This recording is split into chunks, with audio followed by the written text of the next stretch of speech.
BBC বাংলায় একটা report দেখলাম যে কলকাতায় বড় অদ্ভুতভাবে চলছে একটা বাণিজ্যিক কমপ্লেক্সে সারি সারি সেখানে ঘর, একটার পর একটা ঘর, তেমনই একটা ঘর নিয়ে ৩০-৩৫ জন তারা বসতে পারে। এবং আগে যে ভাড়াটিয়া ছিল সেটা ছেড়ে দেওয়ার পর তাদেরই ব্যবহৃত চেয়ার টেবিল নিয়ে তারা অফিস শুরু করেছে।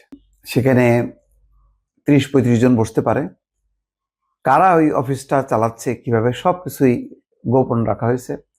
সেখানে কোনো সাইনবোর্ড নেই, ভেতরে শেখ মুজিবুর রহমান বা শেখ হাসিনার কোনো ছবি নেই। এমনভাবে রাখছে যে কেউ হুট করে ঢুকলে বুঝতে পারবে না যে এটা কোনো আসলে বাণিজ্যিক অফিস নাকি দলীয় অফিস। সেটা দলীয় অফিস। এবং বলা হচ্ছে বিবিসি রিপোর্টে যে এটা ভারতীয় গোয়েন্দা সংস্থা বা স্বরাষ্ট্র মন্ত্রণালয়ের অনুমোদনে তারা নিয়েছে। কেন নিয়েছে? তারা ওই অফিসটার মাধ্যমে সবার সাথে যোগাযোগ করা, কারণ প্রায় 70-80 জন এমপি পলাতক, তাদের একটা বড় অংশ কলকাতায় আছে এবং কলকাতাতেই আসলে মেইন ঘাঁটি, যেখানে আওয়ামী লীগের বিপুল সংখ্যক নেতাকর্মী সীমান্ত এলাকা দিয়ে পালিয়ে গেছে। কারণ শেখ হাসিনা যখন পালায় যায় তখন আর অন্য সবাইকে পালানোর মতন তখন আর সময় ছিল না।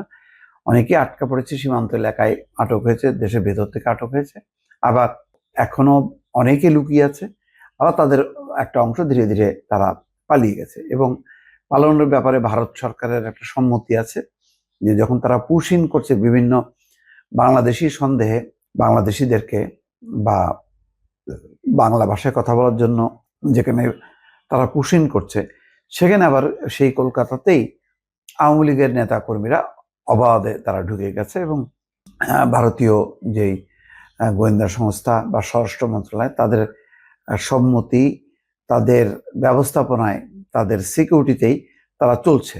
বলা হচ্ছে যে বাণিজ্যিক পরিসরের পেছনের দিকের ভবনটির 8 তলায় লিফট দিয়ে উঠে বাঁ দিকে গেলেই সার দিয়ে বাণিজ্যিক সংস্থার দপ্তর। করিডোরের দুই দিকে হালকা বাদামি রঙের একের পর এক দরজা, তার মধ্যে একটিতে আওয়ামী লীগের পার্টি অফিস। শুধু বাইরে কেন, 500 বা 600 স্কোয়ার ফুটের ঘরটিতে উঁকি মারলেও কেউ বুঝতে পারবে না যে এই ঘরটির সঙ্গে কোনোভাবে আওয়ামী লীগ জড়িত। কোনো সাইনবোর্ড, শেখ হাসিনা বা বাংলাদেশের প্রতিষ্ঠাতা রাষ্ট্রপতি শেখ মুজিবুর রহমানের কোনো ছবি এখানে নেই। এখানে প্রথম দেখেন বর্ণনাটা খুব ইন্টারেস্টিং। বলা হচ্ছে কলকাতা লাগোয়া উপনগরটিতে শয়ে শয়ে বাণিজ্যিক কমপ্লেক্স, রাত দিন লাখ লাখ মানুষের ভিড়। সেখানে ব্যস্ত এই এলাকায় একটি বাণিজ্যিক কমপ্লেক্সে এমন কয়েকজনকে যাতায়াত করছেন যাদের কয়েক মাস আগে সেখানে তারা যেত না। এই বাণিজ্যিক পরিসরে যাতায়াত করেন এমন বেশিরভাগই চেনেন না এই নবাগতদের, চেনার কথাও না। তবে এদের অনেকেই মাত্র 1 বছর আগেও বাংলাদেশের সব থেকে ক্ষমতাসীন রাজনৈতিক ব্যক্তিদের মধ্যে অন্যতম ছিলেন। তারা আওয়ামী লীগ এবং এর সহযোগী সংগঠনগুলোর শীর্ষ বা মধ্যম সারির নেতা। তারা যে বাণিজ্যিক কমপ্লেক্সটিতে যাতায়াত করছেন কয়েক মাস ধরে, সেখানেই দলীয় দপ্তর খুলেছে আওয়ামী লীগ। তো পুরো রিপোর্টটা পড়ে দেখলাম যে একটা দেউলিয়া দপ্তর, তার মানে আনুষ্ঠানিক স্বীকৃতি নেই, আনুষ্ঠানিকভাবে সাইনবোর্ড নিয়ে যে তারা শুরু করবে সেটাও নেই।